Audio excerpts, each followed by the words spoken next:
Welcome everyone to this stream of chess puzzles with Morgan Stanley.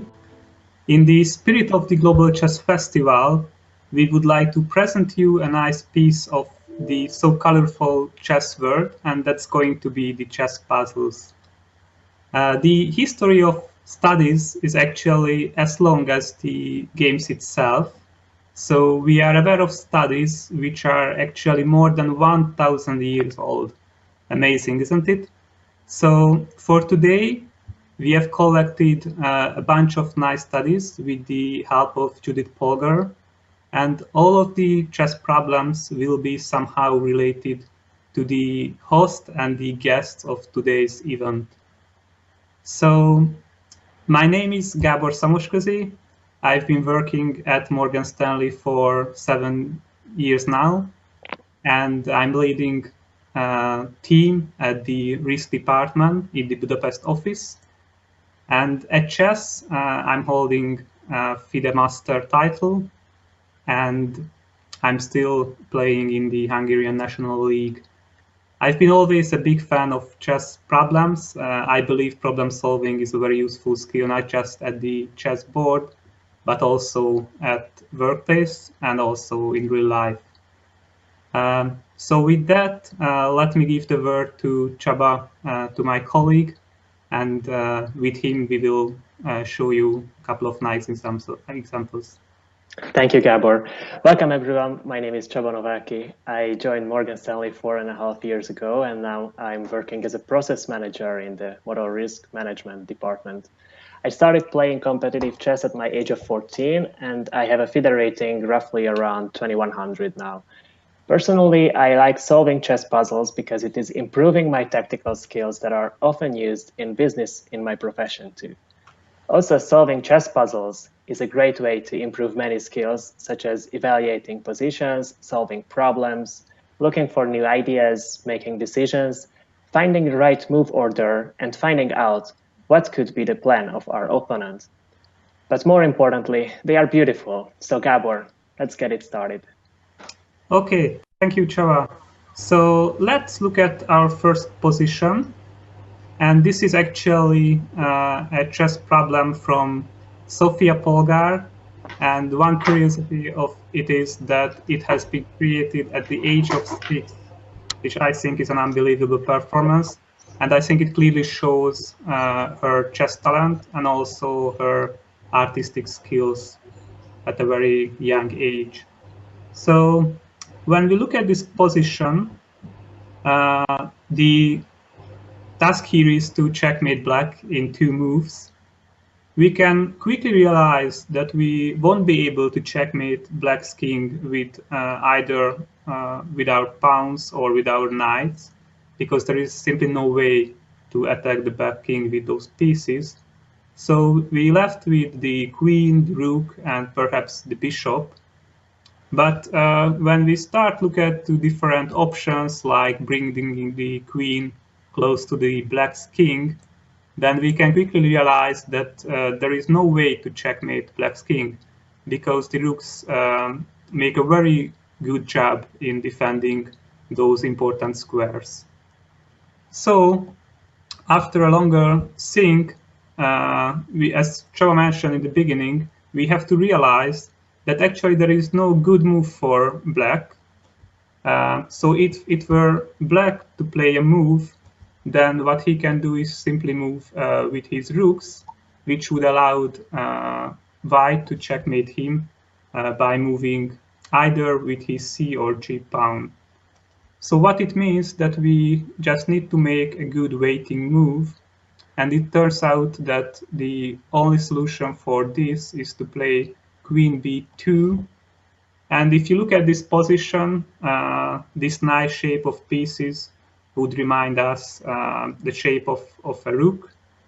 And at this position, there is no good move for black. So let's just check out a few options. So for example, if he takes the e pawn with his rook, then we simply play c4, checkmating the black king with the queen. Certainly the rook is in pin, so he cannot move it to d4. And other options also exist, but for all of them, white can simply checkmate black with a pawn move. Okay, let's go back for a second for the initial position. So what's the problem with the waiting move like rook e1?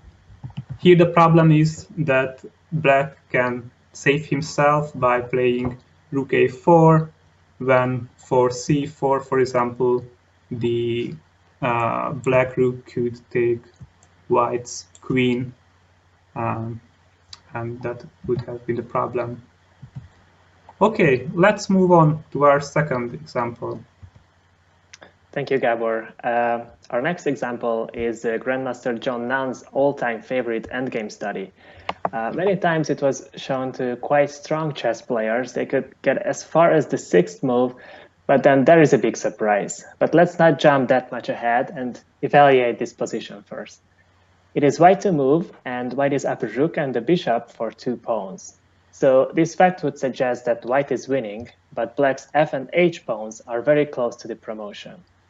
Also, white's g pawn can be a bad pawn, because if black can take that, black would have 2 connected passed pawns on the second rank, which is very dangerous for white.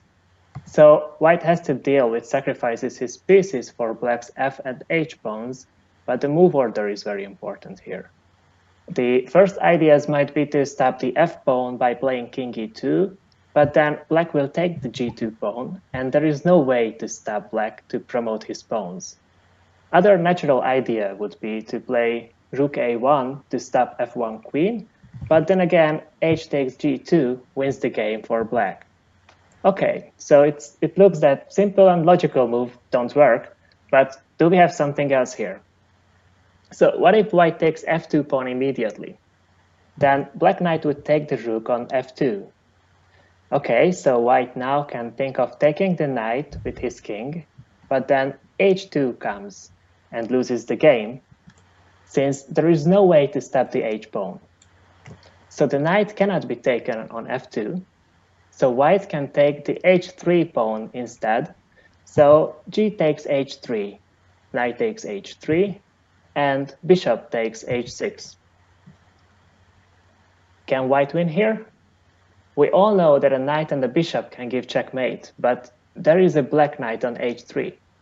Since the knight is on the edge of the board, it has only 1 square to go, and this square is g1.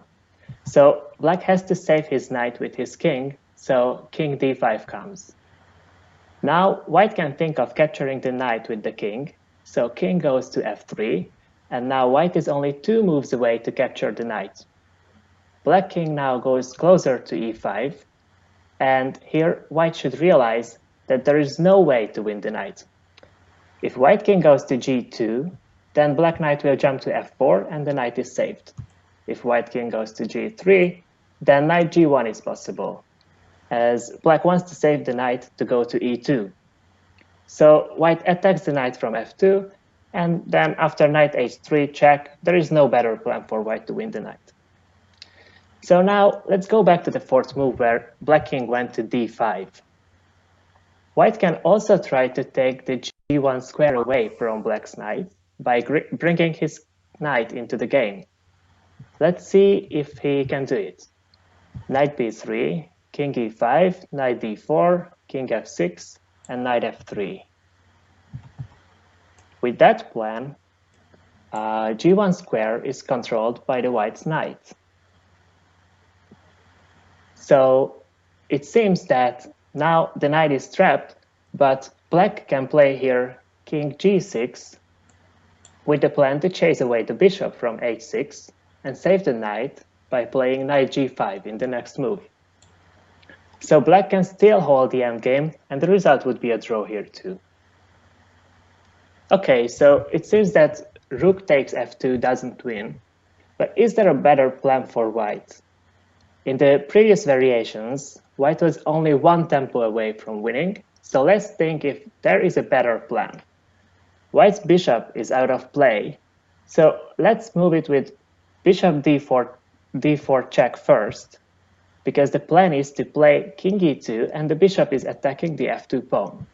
So after bishop d4 check, black king can attack the knight with king b5, but then the black king will be too far away from the action from the h pawn and the g pawn.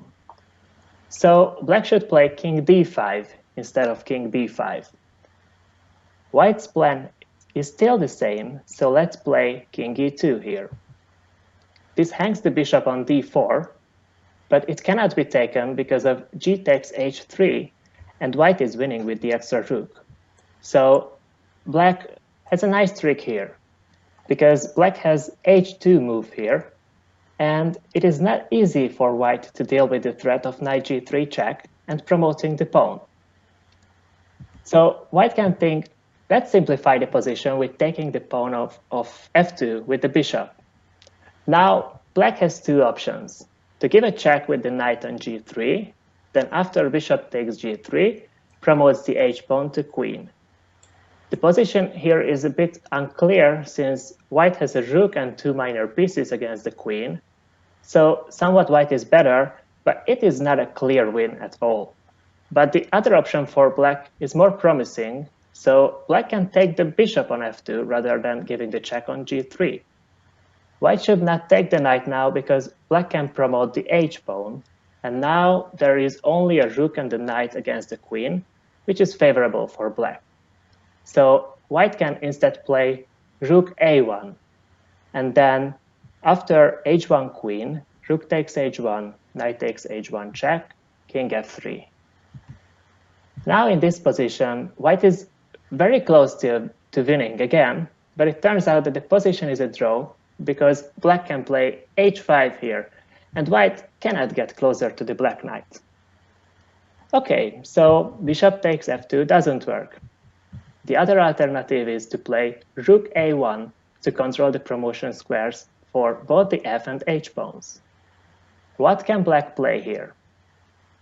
Black can try knight g3 check, but after king takes f2, h1 queen, white takes on h1, then after knight takes h1 check, black can play king e3 to protect the bishop. It is important to notice that this is a winning position for white because white still has the g-pawn, and thanks to the extra piece, white can win the h-pawn and promote the g-pawn after that. But of course, black has another nice trick here. Instead of knight g3 check, black can go f1 queen. This is a surprising move, and this is a trick. The trick is that black cannot take it with the rook because of knight g3 check, king f2 and knight takes f1, and black will promote the h-pawn and win the game. So white has to take the f1 queen with his king.